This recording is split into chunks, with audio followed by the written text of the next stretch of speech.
Tantalus Entertainment presents the Killer Score Podcast.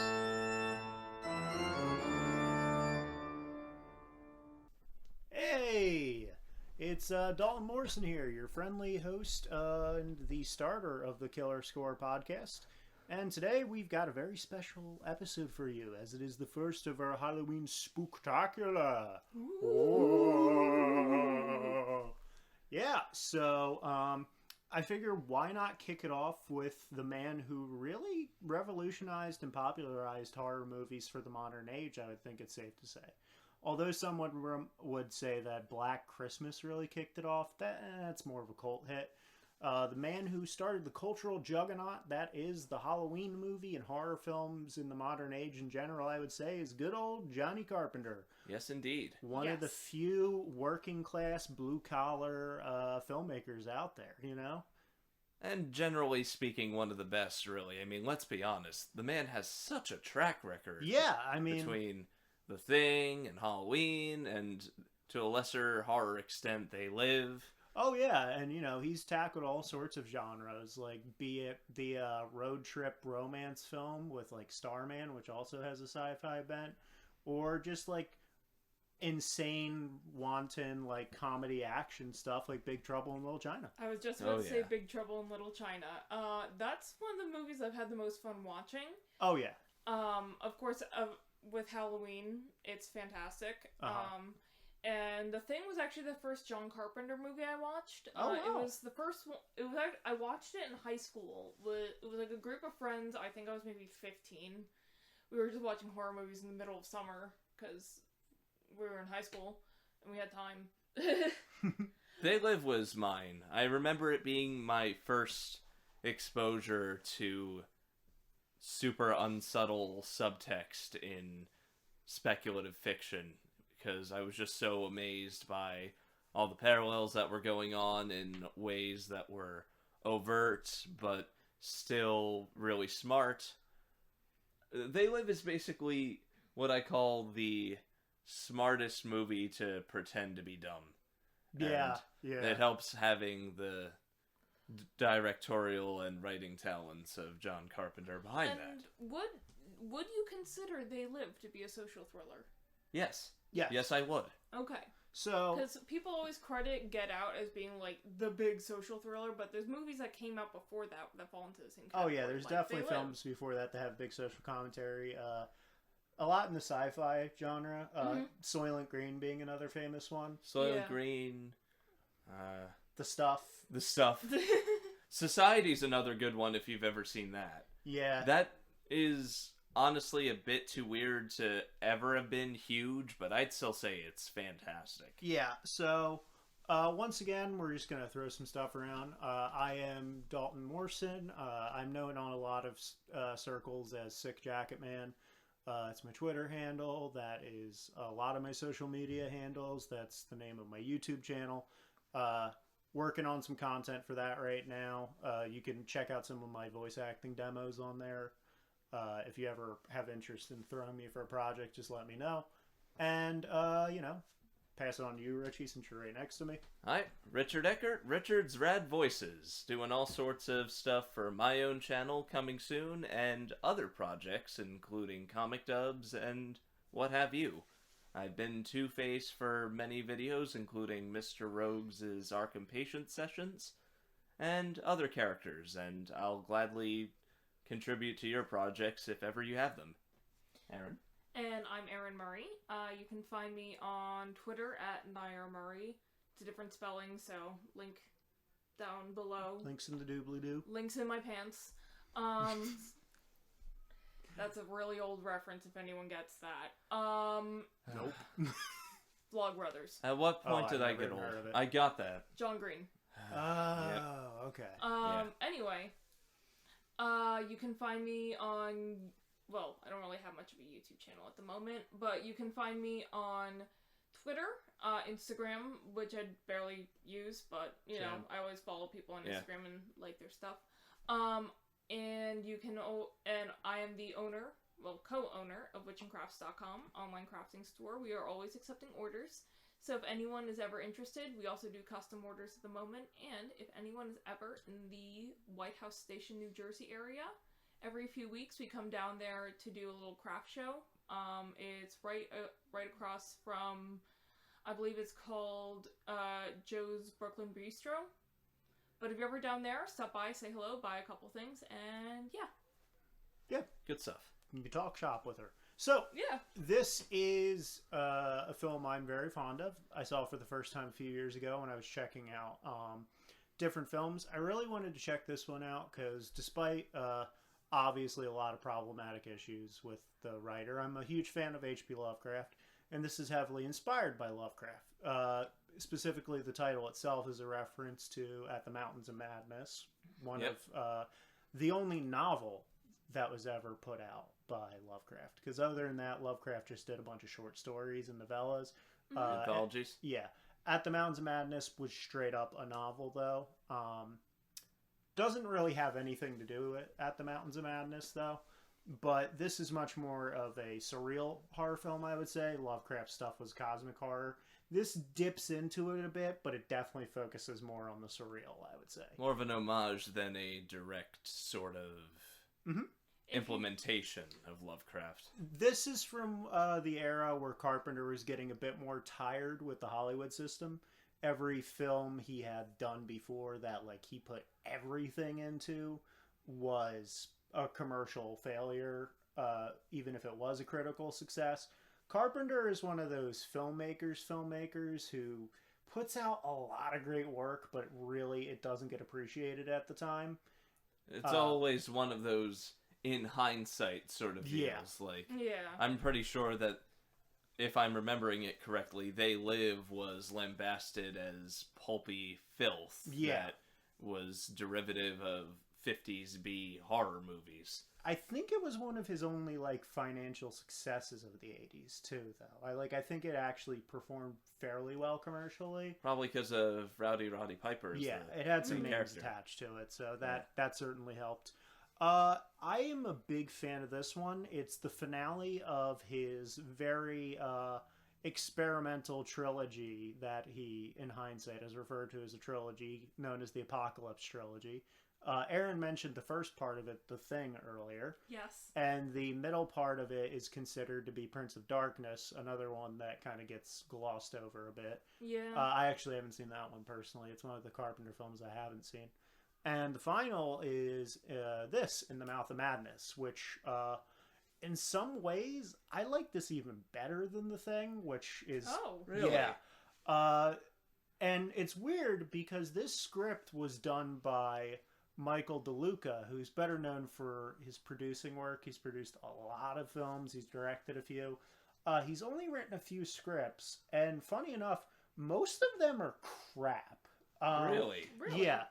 Other than In the Mouth of Madness, the script most people probably know him for is Freddys Dead. Okay. But in fairness, Freddys Dead is one of those films that really got tampered with a lot by the studio, from what I've heard. They changed a lot from his original script. Like, the original script was going to focus even more on Elm Street and focus more on what we barely solved, like how, like, all the adults in the town were basically massive, like, you know, man-children and stuff because of, like, the psychological trauma they endured of, like, losing their kids and stuff like that, which you see a bit of in Freddys Dead, but not enough, which is a shame because, in my opinion, that is one of the best factors. It's always the film. smarter scripts that end up getting scraps. Yeah, and I've noticed that DeLuca, from what scripts I saw he worked on, he seems to like to do what this film does, because this film centers a lot about investigation work due to, like, the nature of the film.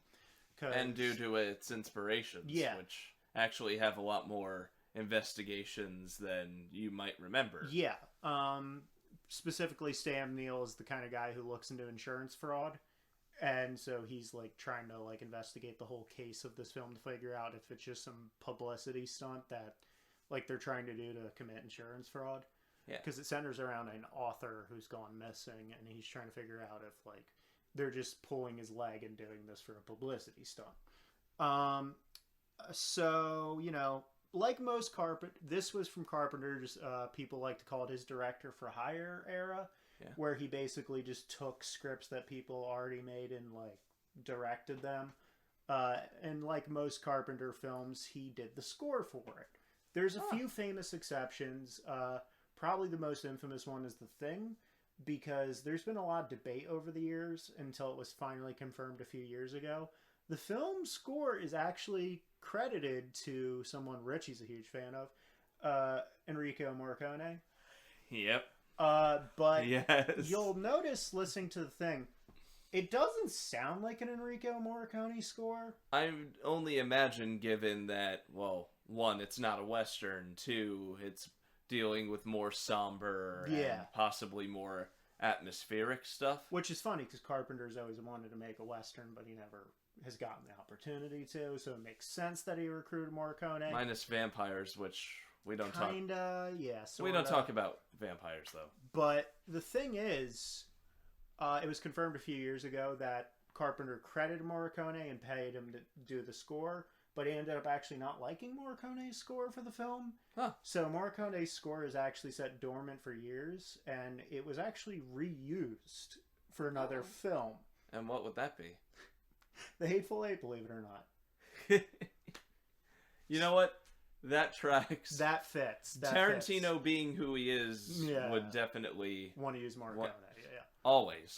So this was his director for hire era. This script got pitched to a few other people. It went to Tony Randall and Mary Lambert. It was actually originally pitched to Carpenter in the late 80s. That's how long the script was floating around. Really? But Carpenter turned it down initially. And so it got pitched to Tony Randall and Mary Lambert, who were most famous for their own respective careers in doing low-budget horror films. They both had problems with it, I guess, because it didn't go through with them. Yeah. And then finally it went back into production in 92 to 93, from 93 with Carpenter making it. Some other interesting things, this is one of the few scores that Carpenter has done co-collaboration work with. He isn't the sole composer for this movie. The other composer is Jim Lang. So that name might sound a bit familiar to some people. Jim Lang isn't known for film work.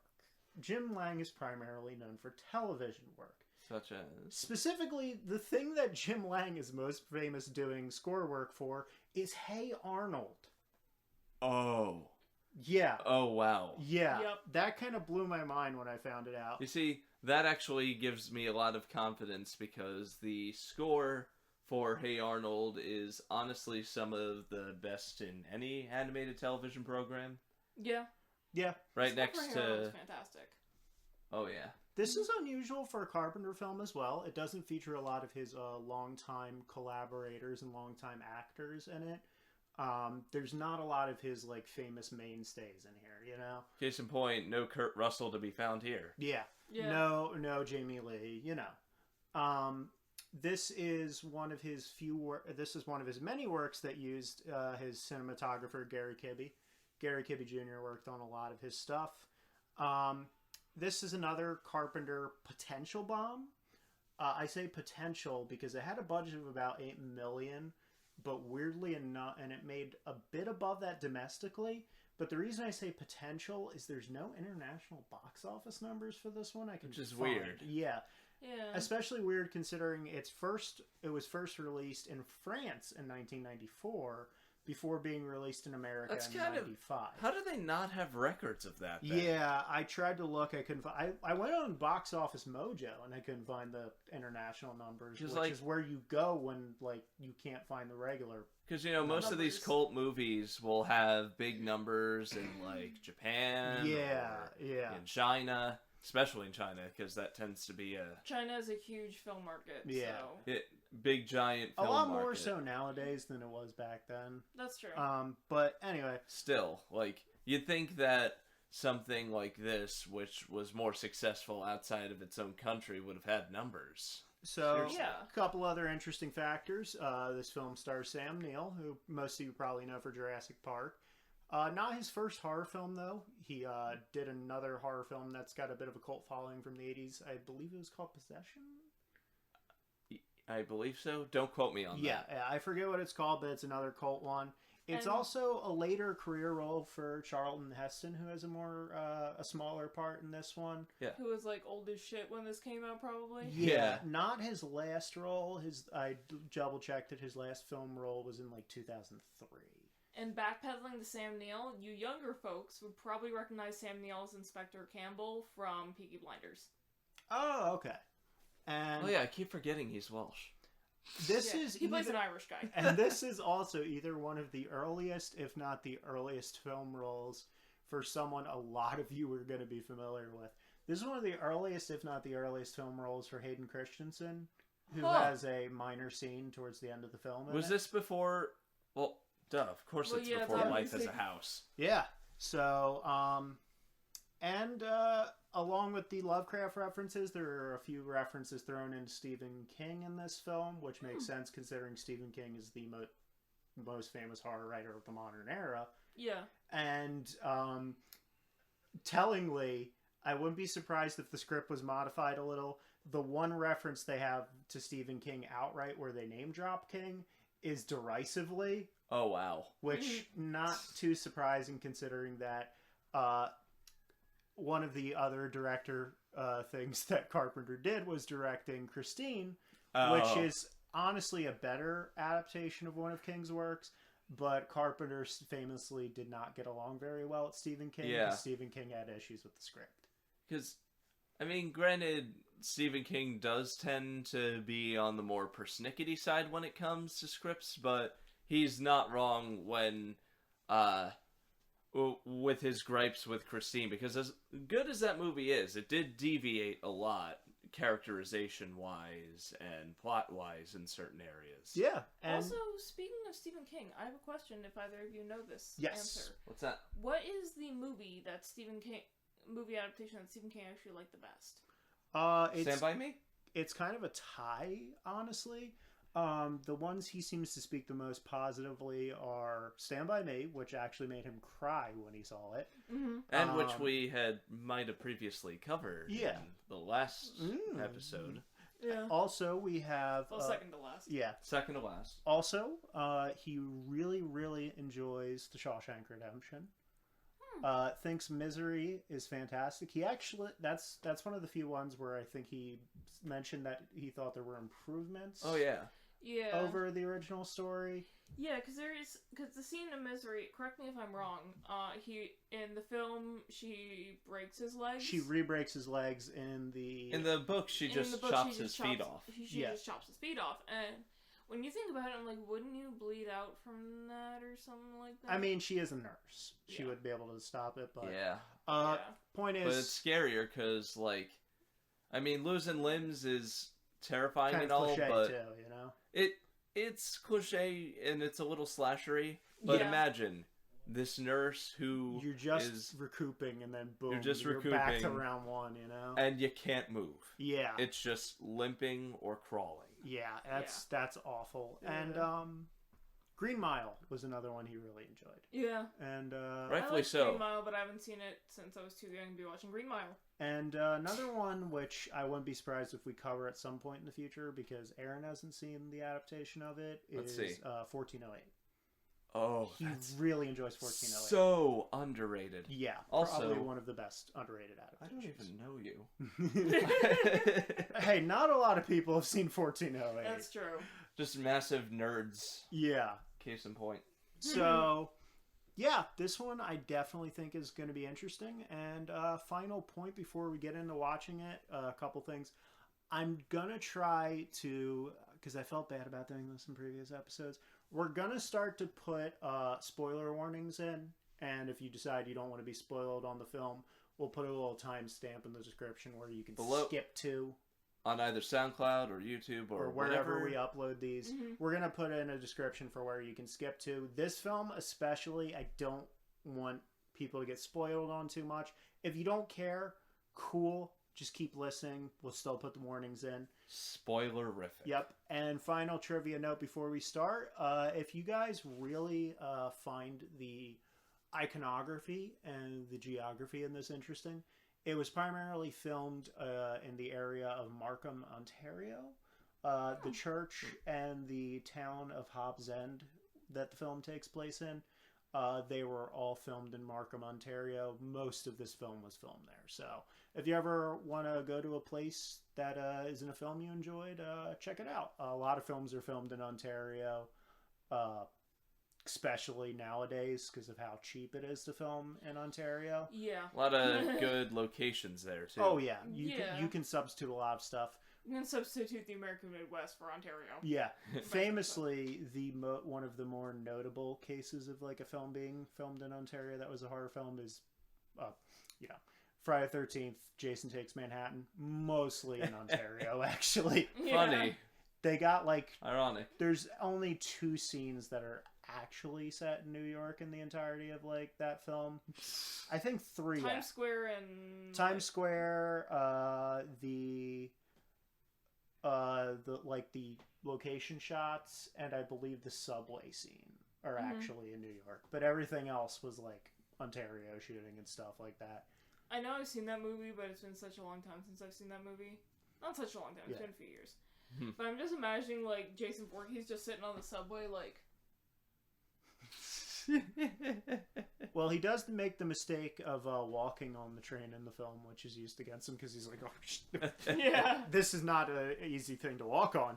But no, we're going to get into it. Neither of you have actually seen this before, which really shocked me.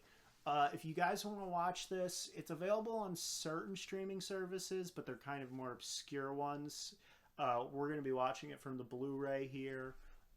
Which Somewhere. We have over there. Yep. But yeah, no. It's Erin saves the day. Here we go. Shout Factory, who I cannot The shout kings. out enough. They are the kings of great like releases, especially for the obscure.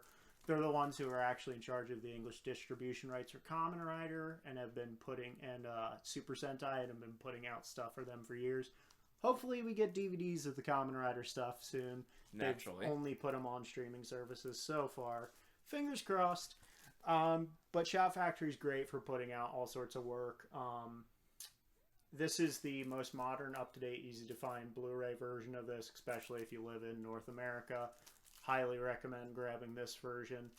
So, yeah, we're going to get into it. Can't wait to see what you guys think of it. This is one of my favorite Carpenter movies, I would say. Probably in the top 10. Definitely in the top 10. Maybe even top 5. Wow. Oh, wow. Bold claims. That's a bold claim for you. Yeah. And as a Underrated. Carpenter head myself, I am very, very excited. Underrated I'm very excited as for hell. horror movies. Yeah, and Sutter Kane, the author this centers around, is played by Jörgen Prochnow, who some of you probably know from the Seventh Sign and Dune. The Seventh Seal? No, Seventh Sign. Seventh Sign. And Dune. He was in Original Dune. Dune. Oh, yeah. Yeah, and That's one with Timothy Chalamet. yeah, the old one. The David Lynch. Yeah, the Lynch one. And of course Sam Neill, who most of you probably know for Jurassic Park. He was also in Peaky Blinders. They specifically mentioned, weirdly enough, I just want to shout this out on the box because I thought these were weird references. They specifically mentioned Daybreakers and Dead Calm, which are 2 very odd ones to name drop. I guess they wanted to name some horror films he's been in. I mean, I guess it's but like usually when they do this, they reference the most good ones. or the most famous thing that you would know them for. Like, let's be honest, most people know him for Jurassic Park. Yeah. Like, why aren't you gonna say? I feel like half these options are just like These literally things are kind of relevant to the movie you're about to watch. Okay, Charlton Heston they mentioned, which makes sense because they say Soylent Green and Planet of the Apes. Yeah, okay, which that's in line with this that because makes sense. you know, sort of a sci-fi bent. sci-fi semi-thriller. Yeah. Okay, let's get into this. Carpenter's lesser known films. You know, let's go into the Mouth of Madness. Ooh. Hi, you missed what was a near collision in the room. And Anyway, we're back. Yeah, And so we're back. about a cool hour and a half later. That's what I love about this movie. It feels like you just get so immersed in it, and then you find out, you're like, what, that was an hour and a half? Very pertinent, as we will soon discuss. Yes. Yeah. I'd like each of you to pray for me. So as In the name you're of the Father, the Son, and the God I don't believe in. so I'm gonna get so much hate for that. in introduction to bringing it back, we noticed some other fun stuff about this movie we will share with you as you go on. But before we get super deep into spoiler territories, Spoiler alert. yeah, Right here. well, not right here. We'll clarify. Before we get into spoilers, I want to hear your guys' non-spoiler thoughts on this film. Obviously, I love it. I introduced it to you, as I've said before. Yes. I think it's one of Carpenter's most underrated works, especially from the director for Hire era, which was a very mixed bag. Especially with a script by Michael DeLuca, who, by the way, none of his other scripts were ever this good. I kid you not, the last script Michael DeLuca put out before like shifting entirely over into producing work was actually Judge Dredd. Oh. Yeah. Oh boy. What a... Yeah. What What do you think happened? that was? Yeah.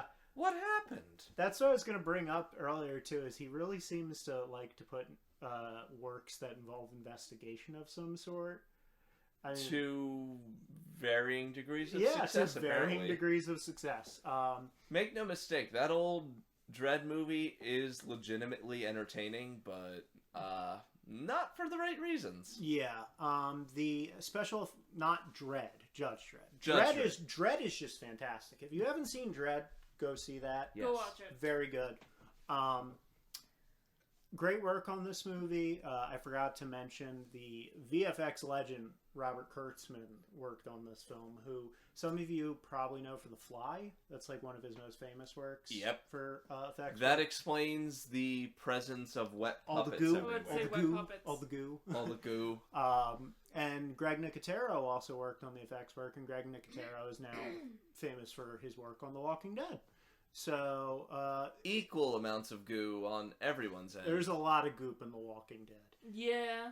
This is just Well, there's a lot the... of This zombie is the blood. gooey episode. This is Goo Group. Yeah. I don't like that. I don't like Goo Group.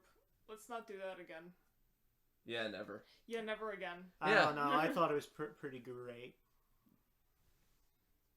I don't even know you anymore. Hey, nice thinker.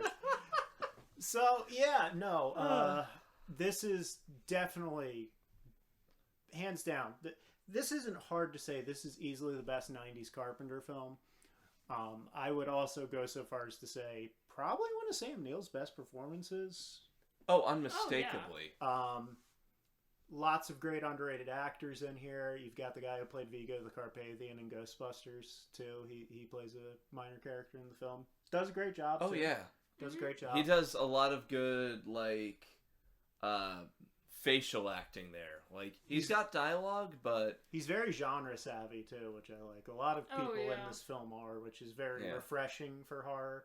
I know a lot of stupid people love to complain about the fact that, like, oh, why do people make such bad decisions in horror movies? Because it wouldn't be an interesting film then. Well, yeah. It Yeah. wouldn't be an interesting film. And also, story- when people are, especially when people in horror movies are like, why did so-and-so do this? Why didn't they just do the other thing? Only because you're freaking out, you're panicked. Yeah, you're in a stressful situation. Yeah. You're not going to think You're not rationally. going to be thinking straight. That's why people puke after stressful situations are over. It's called adrenaline. I've Yeah. been in some very stressful situations, and I say just dumb shit, and people are like, what are you talking about, dude? No, that doesn't make any sense. Yeah, because Yeah. logic and stress Do not mix. They No. don't mix together well. But everyone's great in this. Incredibly underrated. Good old Gary Kibb continues the amazing cinematography that he's done with plenty yeah. of other Carpenter films. One thing I wanted to get out of the way while I'm talking about my opinions on this movie, which, by the way, are very positive. I loved this definitely. movie in spite of the fact that I had to basically take a minute or so to truly comprehend Oh, yeah. everything that went down. One thing I want to make really positive comparisons to is, from a cinematography, lighting, and tone perspective, Jacob's Ladder. Yeah. Yeah, Because- you mentioned that. Go double feature this and Jacob's Ladder if any of you out there have not seen either of these movies, because that is a great double feature. But be warned that those familiar with Jacob's Ladder expecting the same sort of high note of that movie towards the end, spoilers, by the way, do not expect that sort of note at all. Another one I'd say this would do a great double feature with, because they both feel very Lovecraftian and like kind of like desolate is in a lot of ways, is I would say The Lighthouse would be a great double feature with this. Oh, yeah. Those two are the best Lovecraft adaptations that aren't directly Lovecraft adaptations, I would say. Yeah. Although, obscure shout out, if you guys ever want to watch a really good Lovecraft adaptation, there is a film that's kind of obscure that came out in like the 2000s or 2010s. I can't even remember. It's actually a silent movie that came out that was made by a Lovecraft Fan Society. It's a silent film adaptation. What's it called? It's a silent film adaptation of The Call of Cthulhu, actually. Oh. It's very good. It's very good. It does some fun little puppet works. It's very Henry. Oh God, the guy who did all the stop motion effects works in the 50s and 60s. Henry Selick. Oh wait, no, No, Ray that's- Harryhausen. Ray Harryhausen. Harryhausen. Ray Harryhausen. It's very Ray Harryhausen with the effects work when they do the Cthulhu stuff in the end in the best way possible. I know there's one really good Lovecraft adaptation out there film wise, but I'm forgetting it. Color Out of Space. Color Out of Space, yeah, that's also fantastic. Check that out, especially if you're one of the doubters of Nicolas Cage's acting abilities. I know you're out there. Make no mistake, he is in his prime right now. Oh yeah, he's on fire right now. Like he's done 3 like excellent films back to back, basically. Yeah, Mandy, Willy's Wonderland, yeah, Color Out of Space. and I hear Pig is really good too. I've heard real good things about Pig. But no, if you are looking, if you're a fan of Sam Neill, if you're a fan of John Carpenter, you like Lovecraft, you like non-conventional horror films, I would really check this one out. This movie is such a trip, and while once again my face was locked in horror for about 5 consecutive minutes when everything was wrapping up, I cannot recommend this enough. If you guys are fans of very trippy, surreal, borderline cosmic horror, Silent Hill fans, check this out. Yes. Especially. Yeah. This is like, I at one point I had leaned over to Daulton. I had looked at him. I'm like, this is like a 10 times better Silent Hill movie than the Silent Hill movies.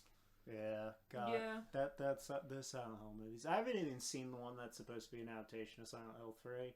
I heard it was better than the first one, but like, That's a drop in the bucket. yeah. Seriously. Never forget that the reason they made Harry Mason not the main character in that film, and they made it his wife who was dead in the original game, is because of the fact that I can't believe I'm saying this. Yeah, The brace yourself, director said that Harry's obsession with finding his daughter was a very feminine trait, and that he couldn't see a male character being He's not lying. that That's real. Have you seen Taken? obsessed. And all I can that came I know it out came out later. but all I can think of is like, man, way to tell on yourself and how you really need therapy. Yeah. Like, is there something this guy wants us to know? Yeah. Did you how was it your growing up? Was your father not very attentive? Yeah.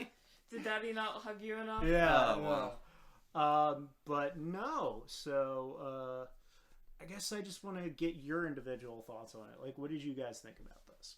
I really enjoyed it. As with many John Carpenter movies, you can especially get the music out of it, the cinematography, shot composition, and Sam Neill just does a fantastic job acting in this film. Oh, yes.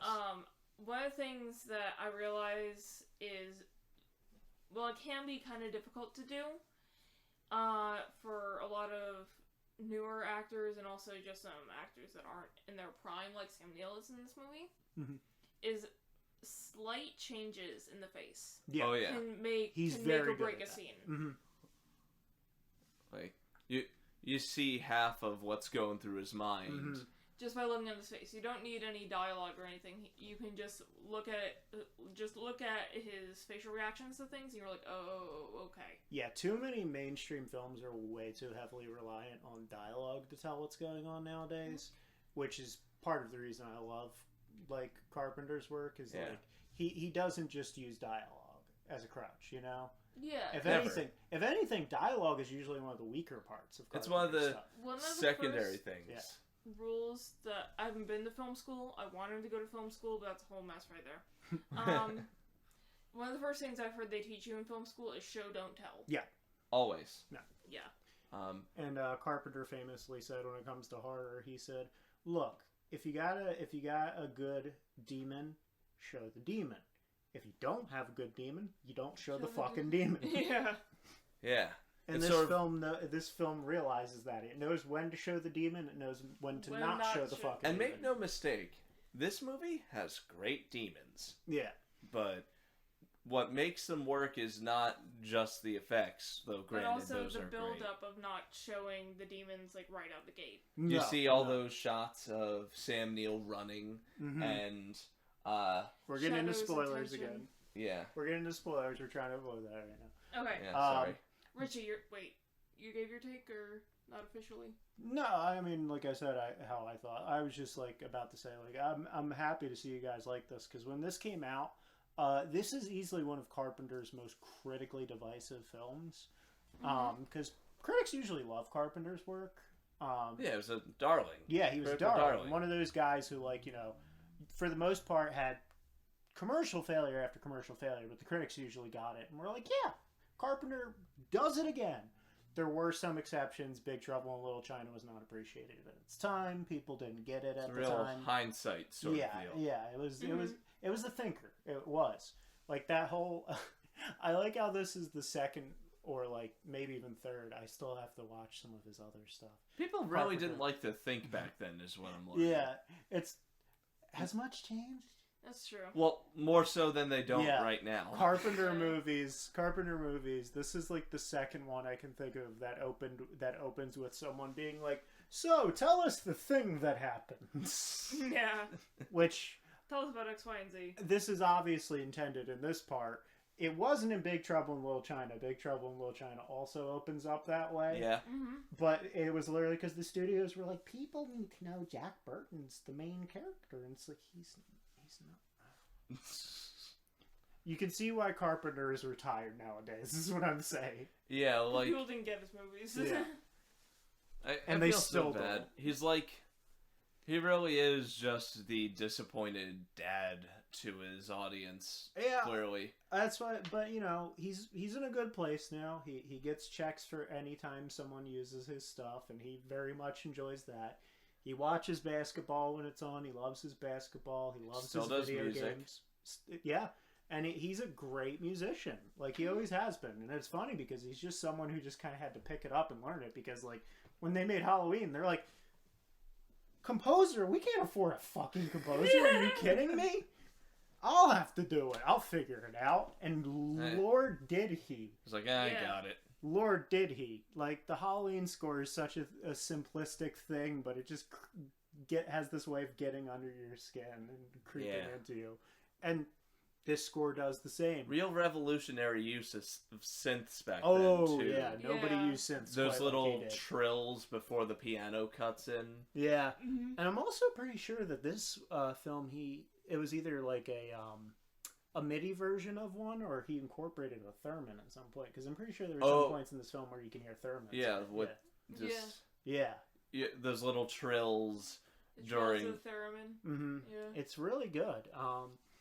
I wouldn't be surprised if maybe Jim Lang put that in.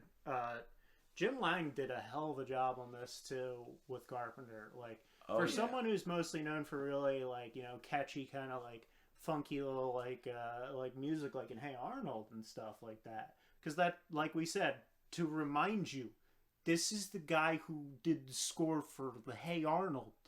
That tracks though, because he could also really Set the mood really well. Yeah. Case in point, there are 2 episodes that I think are his magnum opus in terms of score work. One is The Pigeon Man. Oh, I was about to say The Pigeon Man. And the other is the Christmas special. The one with Mr. Wynn. Oh, yeah, that's a good one. I was Because- also going to say the Stoop Kid episode. Oh, yeah. Oh, and one of my personal favorites that's burrowed into my brain from childhood. Whenever I think of like kind of creepy things from things, the sewer guy. Yeah. That's a great one too. But yeah, that What a score! What a score! Easily one of like the best features of pretty much every Carpenter film. If Carpenter does the score for a film, it's pretty much guaranteed to be a knockout. always. Oh, Ghosts of Mars aside, but we don't talk about Ghosts of Mars. We don't talk about a lot of stuff here. What was Ghosts of Mars? And Escape from I LA. thought we said we don't talk about Yeah. it. And what was Rule Escape Killer from Score. LA? We don't talk about Killers. What was Escape from LA? I almost said we don't talk about Killer Score. I'm like, nope, that's Fight Club. Yeah. I will never understand how like they have Bruce Campbell in Escape from LA and they're like, hey Bruce, play it subdued. Like, why is he subdued in Right? that movie? It's Bruce Campbell. You don't get him to just play it down. Yeah. No. That's why Sky High, even though that's not a perfect movie, that was casting genius. Yeah. That's like going up to hiring That's like hiring Christian Bale for your movie and being like, hey Christian, don't get too into this. Like, Tone it down a little, buddy. Don't go too method on this. like, So like the Daniel Day-Lewis before. Yeah, right? but yeah, seriously, how awesome was it when they said, okay, Bruce, be the gym teacher. Yeah. And you're Black Canary, but an asshole gym teacher. Yeah. He nails it. He nails it. I like that movie. It's cheesy as hell, but it's a Hey, guilty and to pleasure. tie it into Carpenter, Kurt Russell. Yeah. So there's actually a few regulars I forgot to mention. There actually are some Carpenter regulars in this, and I actually totally missed it when I was watching, and then I was like, wait a minute. More bit players in this specific case, I was but like, still. wait a minute. He's in a good amount of works, you know, because God, who was it? Someone in this is pretty standard. Oh yeah, Peter Jason. Yep. Who played Mr. Paul. You know, Mrs. Paul's. You see him briefly, obviously. Oh yeah, Yeah. it's but in that shot. yeah, but Peter Jason, he was in quite a few John Carpenter films as well. You know, you got Frances Bay. What a lovely woman. She was always the sweet old lady in like every movie. Frances Bay. Mm-hmm. Played it Yeah. well too. Some of you probably know her best for playing Happy's grandma in Happy Gilmore. Oh yeah. Yeah, that's her. Oh. Yeah, that's her. And some of you probably know her as Mrs. Tremond in Twin Peaks as Mhm. well. It's wonderful how they use her here, though. Seriously. Oh yeah, because it's a total. It's a flip. Yeah, It's a flip, she yeah. always plays like this sweet old lady, you know. So when you get the kind of like obvious like aversion that horror films do of the sweet old lady, it comes as a surprise, but it doesn't. And the way that the film lets you know, like, hey, that's not a sweet old lady, and you're like, okay. But Okay. Yeah, but when it happens, you're still like, oh, okay. It's real shocking just because of how well she plays the part. Yeah. It's like you're there with Sam Neill being fooled. Yeah, and Richie, your overall thoughts on the film? If I have not made it clear enough, this movie is fantastic. It does its job, and I think that job is getting you into this Mindset, you into know? this mindset of being trapped in essentially a living nightmare. Mm-hmm. And there are so many things I love about it, from the Silent Hill-esque cinematography and lighting to Sam Neill's performance, which is equal parts spot on and somewhat amusing because of how much his character tries to rationalize things. And just... And it never feels like one of those annoying horror movie things where in most horror movies they have that it's character. all a dream. They have that character who's like, none of this is real. And you're just like, no one would rightfully still have that mindset. You can tell that Sam Neill himself eventually just does not believe it and is just using it as a coping mechanism. Well, yeah, like, it's less about trying to prove himself right and more about trying to prove it to himself. Like, he's like, it's totally real. Yeah, right. It's perfect. So I think, do you guys have more to say? Do we want to get into hard spoilers now? I was going to say something, but I realized it goes into hard spoiler territory. Okay, do we want to cut off now for hard spoilers? Yes. Okay, so in 5, we're going to cut out for hard spoilers. Time code below now for when you want to skip past the hard spoilers. Right here. We'll put it on the screen too. Nice little logo. If Erin in the video conversion could put that. Yeah, I can do that. Okay. Yep. So here we go. So, spoiler territory. Okay, so this was my only gripe with the movie. Okay. Alright. Alright, so... Love to hear. My only gripe with the movie is usually when you see something, and I'm probably going to be on a soapbox here, and I do apologize. No, my only gripe with the movie is how they say that there's an epidemic of paranoid schizophrenia, which I get they tried to make it look scary and whatever, but schizophrenia no longer has subsets in the DSM-5. Well, this was also written. It was also written like 20, 30 years ago, which I understand. Yeah. It was written like 30 years ago. It was literally written a few years before the movie even came out. So yeah. 80s because of the whole script thing. Because of the whole script thing. The other reason being is that they called it an epidemic, and I'm just like, mental illness is not necessary. Like, it doesn't work that way. Yeah. I know they're doing that for horror's sake, but it just seems patronizing. Get it, but at the same time, like, I think it's meant to be like a callback to like the Lovecraft style stuff. Yeah. It's also sort of... They're trying to rationalize something you can't rationalize. Yeah. So and it's just a like, failure. I don't know. If they had just said, like, it's an epidemic of insanity, I feel like that would have been a lot better than giving it an actual diagnosis. I guess, but that also feels like a little too text. Like a little too, like, unnatural way to say it. It is meant to sort of... Violent insanity or something. Yeah. It's something. But giving it something that's an actual diagnosis just felt kind of wrong to me. Yeah, I don't think that was the intention. I know it wasn't the intention. Because, like, Carpenter's very careful about doing that. Yeah. Like, look at Halloween, where they, like, make it very clear. They're like, oh, no, Michael Myers is not insane. There's just something evil. wrong with him. He's just we don't know what it is. Yeah. He's just not right. That, I think the news report was meant to be a failure on the part of the media in this story. Like, you know, to just label it. Like, to try to, like, be like, don't freak out, you know. It's just this thing. It's just this thing, when really it's like, oh my god, people are gonna freak out in about fact, a debilitating you know what? mental illness. You know what? Yeah.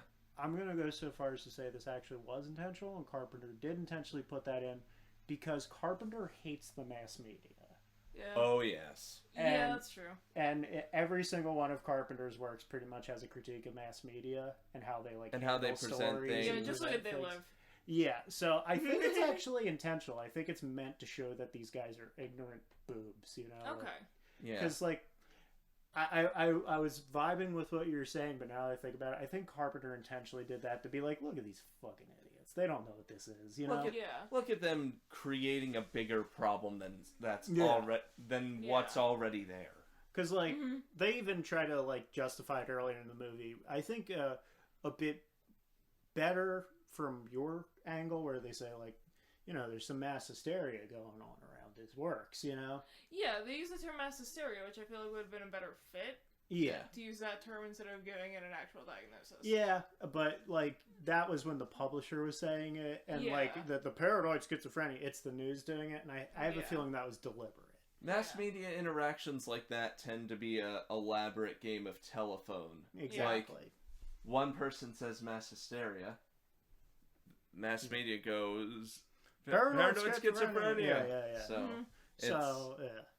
And it's not obviously mental illness. You know, it's the breaking of minds. Yeah. And they're just trying to rationalize it, just like Sam Neill is. You know. Yeah. I do think it's awesome that you brought that up, though, Erin, because agree. It opened up a cool discussion of angles you could approach this from. Yeah. Yeah. Like, I don't think we would have approached this movie from that angle had you not brought up your concerns. So, props to you. Thank you. I do like how no one, by the way, goes, wait a minute, that's the guy from the book. He's on the cover of the book, and they're never like... Yeah, I love how no one ever actually... No one ever points it it out. Is reality Yeah, exactly. At that point, but they're not like, hey, I loved you in the movie. Like, It's I mean, he didn't get the chance to really interact with a lot of people. Yeah, because everyone was running around, and reality as we knew it was like a jumbled mess.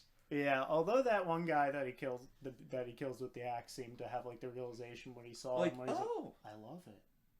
Yeah, and he's like, he has that look where he's kind of realizing, you're the dude in the book. I love it. Yeah. I wouldn't be surprised if... That was intentional, yeah. I wouldn't be surprised if his next line would have been, can you sign it? Yeah, right? I love how they even gave him the same outfit as the publisher when the publisher went mad from reading it. Can you sign it? Yeah. This is actually the instruction manual for the camera before you talk. I do love how that's brilliant, and like they don't even point out how Sam Neill's literally wearing the exact same outfit as the guy at the beginning with the diner scene. Like it's the same coat and everything, and like fucked up shirt. I'm so glad we could use props now, by the way. Yeah, for the camera. All the times we complained guys. about using visual gags for this audio. Yeah. And now here we are. Exactly. Camera. Yo. Sup. Stay hydrated. Always want to stay hydrated at home, folks. Especially in if we can get sponsored by Gatorade, that'd be great. Oh, yeah. Or G Fuel. G Fuel, hit me up. Yeah. Love you, babe. Especially in this hot ass studio where the fan can't be on. Yeah. For audio purposes. But no, I would say easily in my top 10 Carpenter films, possibly even top 5. There's some I would have to revisit because I haven't seen it in a while. I'm gonna be honest, and some I haven't. I'm gonna be honest. This is like neck and neck with They Live for me. Yeah. Just because They Live will always have a place in my heart because it was like my first big exposure to him. Yeah. That and Halloween. But, man, the lengths this movie goes to create the atmosphere and make you question where the hell everyone is in relation to reality is just so on point. And I feel like you don't see that a lot with modern horror movies, except those trying to evoke that style. Yeah, and talk about a film that doesn't overstay its welcome. As I said, it's crisp, a little over an hour and a half, just like a few minutes over. And like, God, are we in an era where every movie is longer than it needs to be for the most part? Yeah. Like, case in point, Zack Snyder. Case in point, pretty much all superhero films right now. It's like, why am I here for 3 hours for the laser People fight? are gonna come for us. I don't care. I don't care. Well, superhero cinema has become the cowboy films of the 50s and 60s, but with less quality put into it because it's all put out by two freaking studios. We need more indie stuff. Like, remember when there was original Image, what IP? are you doing? Image has been talking about producing like superhero, like they wanted to do like some of their superhero comics as Come films. on, Fire Breather. And it's like, why aren't we getting Image? Like, I wish Image would be able to get out there. Savage Dragon. Can we get another attempt at Spawn, please? Can we get another attempt at Tank Girl? Yeah. Yes. Thank you. Ooh, make it animated. Yes. It must be animated, Yes. and you must have Jamie Hewlett animated. Can we have... can we have a Johnny the Homicidal Maniac movie? Oh my god. Critics will love it. They'll adore it. They'll adore it. I mean, I feel like only that could be animated too. Yeah. Yeah. We're definitely gonna someone shit in my pants is gonna enter the cultural lexicon. I swear to you, all these titles are real, by the way. Yeah. Yes. We're not making crap up. Nothing.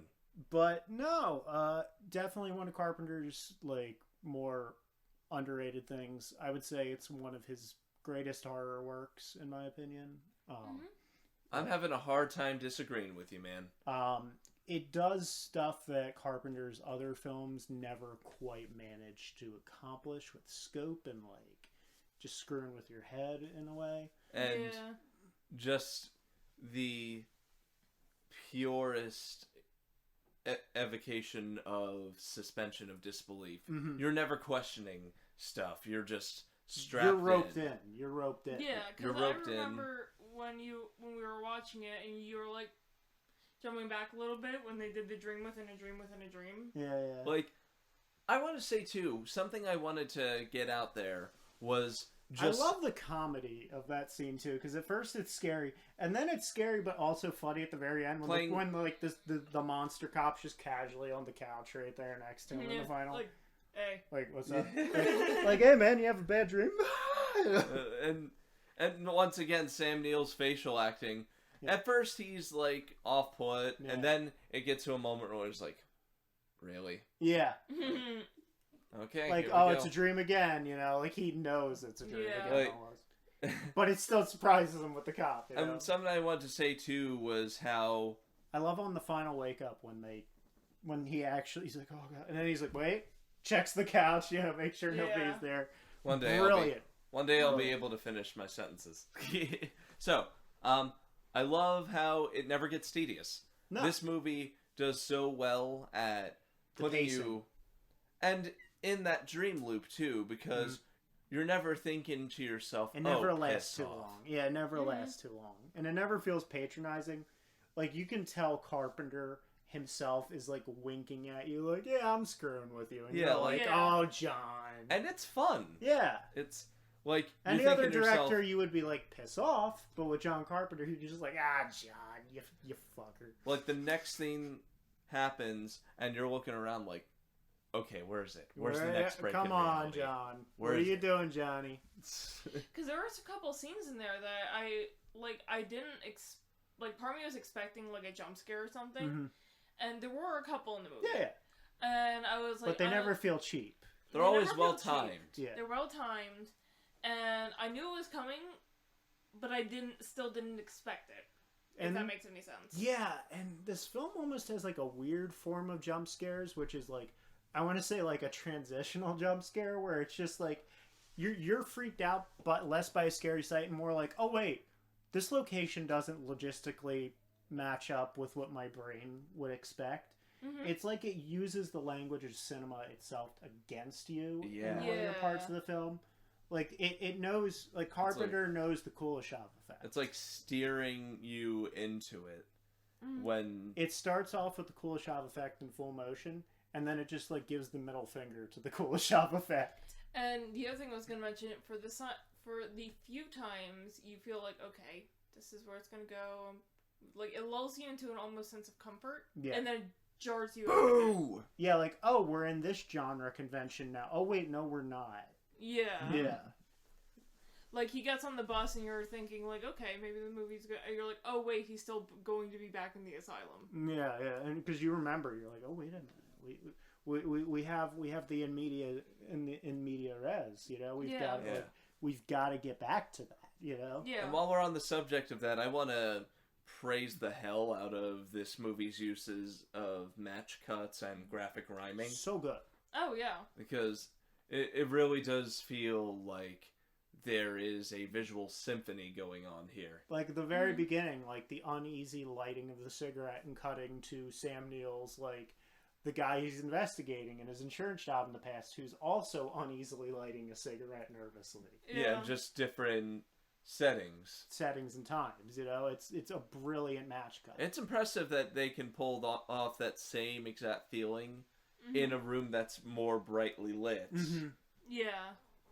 Yeah, and like how we switch genres so suddenly, it feels like a whiplash, because like you go from like, you know, like your What you know is a your horror typical movie. Yeah. setup for a horror film, and like something that's straight up out of like Lovecraft, literally. Like, And I, this is my account of the incident that happened, you know? and I Yeah. wouldn't be surprised too if the people making those more brightly lit horror movies like Mandy and The Color Out of Space took cues from this, because oh wow, This film uses light in a way that scares you that most films don't, which is great. Yeah, 'cause Like, it's- yeah, like I was saying too, and when it cuts to that opening, it feels like something out of like a TV show almost. Like it feels like you're at the end of like you walked in on someone watching the end of like a Columbo episode. Like you're waiting you know for what him the to do it. lighting reminded me of? What? Right at the beginning? What? The lighting was very John Hughes style lighting. Yeah. yes, It felt Yes. like it felt very TV too. You Yeah. know, like it felt like you were at the end of the Columbo episode. I was waiting for Sam Neill to be like, you know, that's funny because yeah. you know what comparison I would make too. Some of the lightings and the frames, because they have some of those Dutch angles, reminded me of how they shot that TV version of Stephen King's The Stand.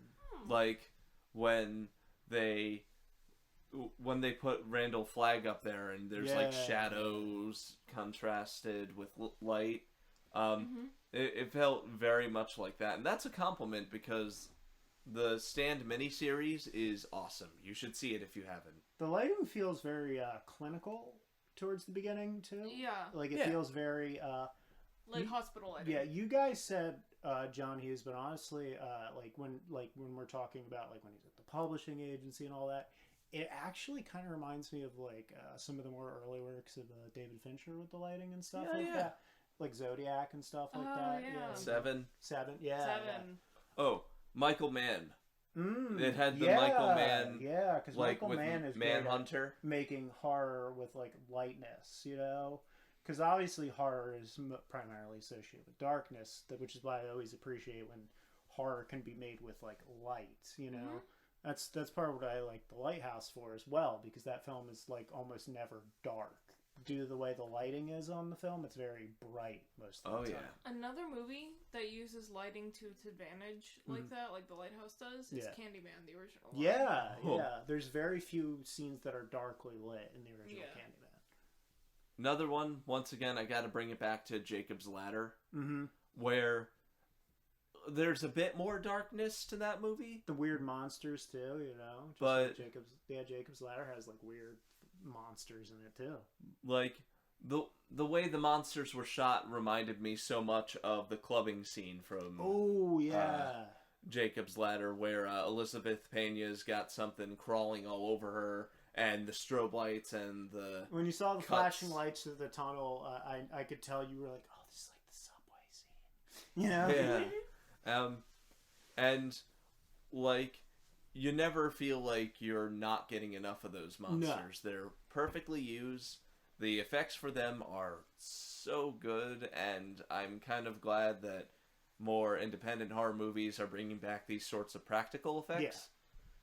And once again, because the the precision. practical effects hold up really well in this movie. Like, there's a couple things where like it doesn't look too great, but it's so brief that you don't have time to focus on it and stuff, and you're like, that doesn't. Oh, okay, they didn't show it too much. Good, you know. Hell, I'd even say that part where the page they open the door is awesome. Oh yeah, that where they tear it open. Yeah, and like the tearing of the pages and stuff. Like you don't think that works good. You don't think they're using a blue screen. You think, holy shit, the You're world like, is how breaking. Are they doing that? You just wonder. Like I actually do wonder how they did that like scene. I'm like, was that just like fully practical? I'm like, that can't be CG because it doesn't.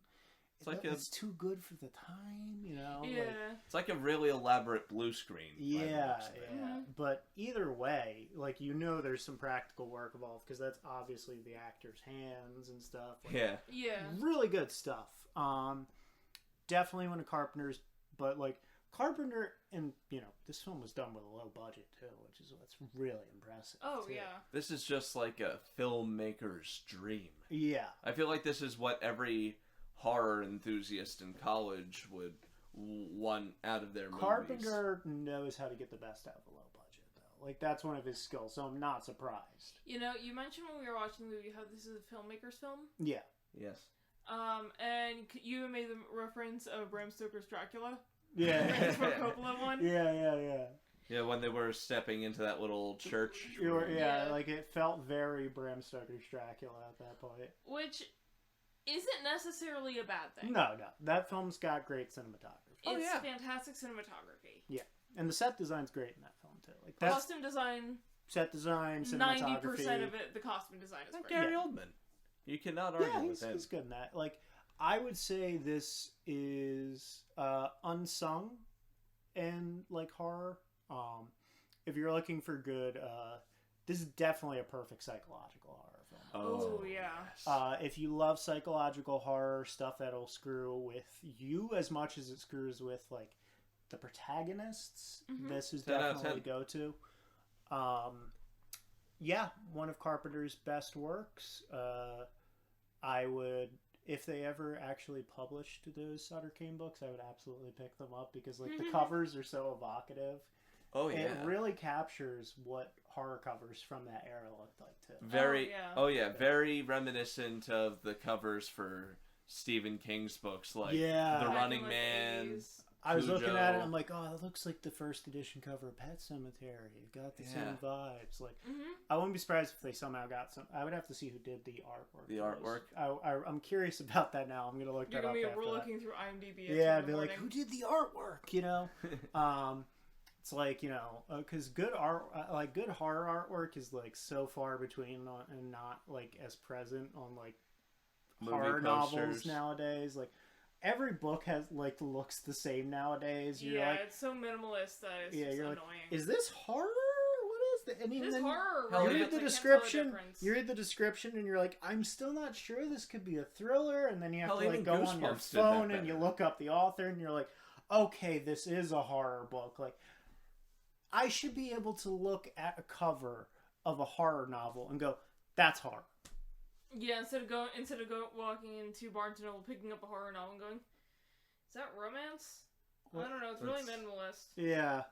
It feels like covers have kind of given up on that. It really is. Like, it feels like horror is ashamed to be horror now. It's got to be novel. It's got to be like classier or drama. Yeah, it's got to be classier. And I just think that's so annoying. Like, That wine glass, you're like, go check out Paperbacks from Hell if you can. One publisher has this imprint called Paperbacks from Hell where they literally rescue old pulp horror novels from like the 70s and 80s that like didn't get their due attention in time and are out of print now. And they actually reprint them with the original pulpy horror covers.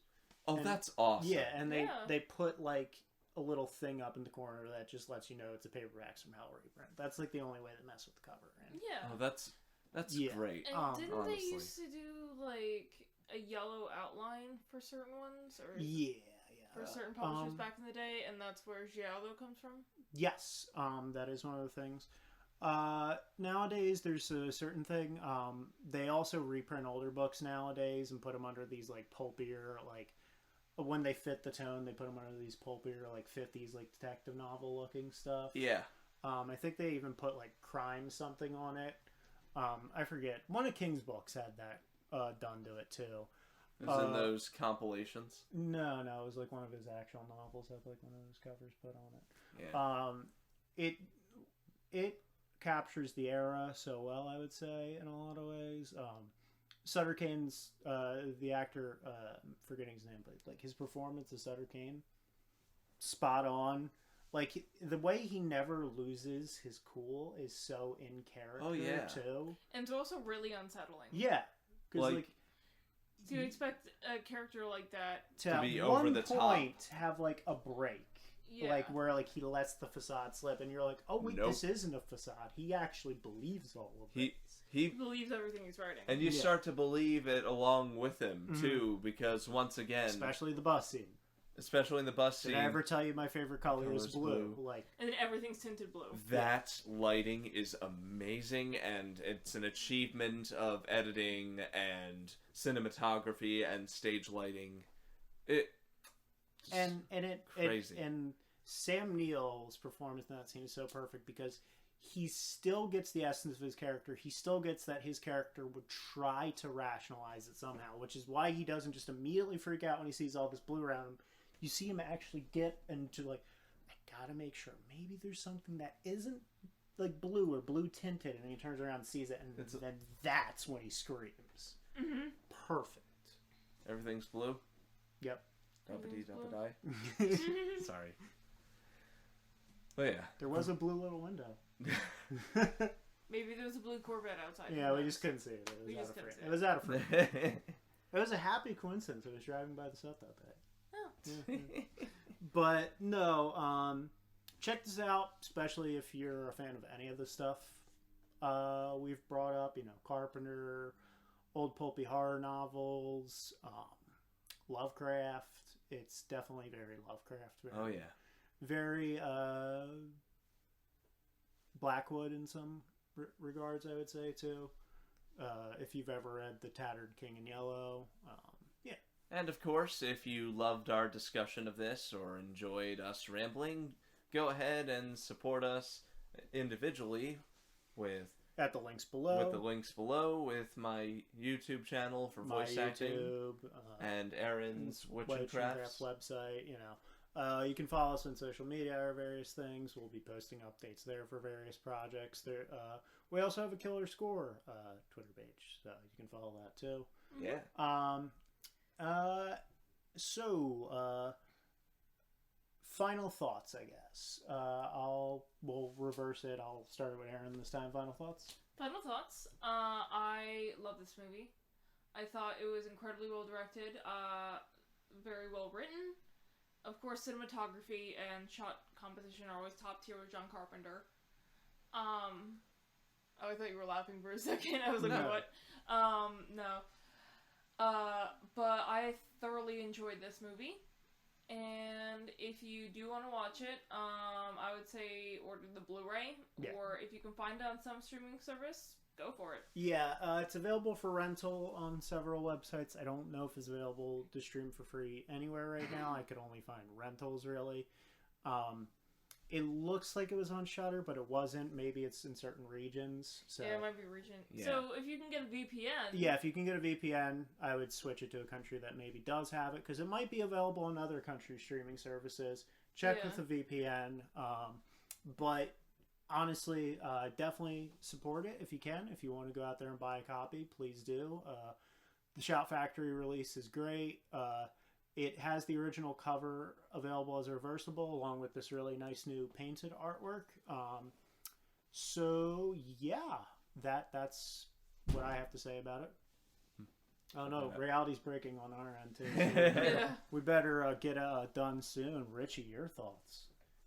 Well, before reality collapses, I have to say it again. This movie is a work of cinematic art on the levels of lighting, staging, shot composition, cinematography, acting, and just overall nightmarish atmosphere. I'm so glad that you introduced me to this, Daulton, because you are not wrong at all in calling this one of Carpenter's best. Now, if you'll pardon me a moment to set the mood myself and treat you next weekend, Halloween Day, to my corner of horror, I would like to invite you and Erin into a desolate world of the Wild West as imagined by semi-modern times, where the outlaws are vampires, and the only thing to fear is the sun. Ladies, gentlemen, and others, tune in next week, Halloween, for Near Dark. Looking forward to it.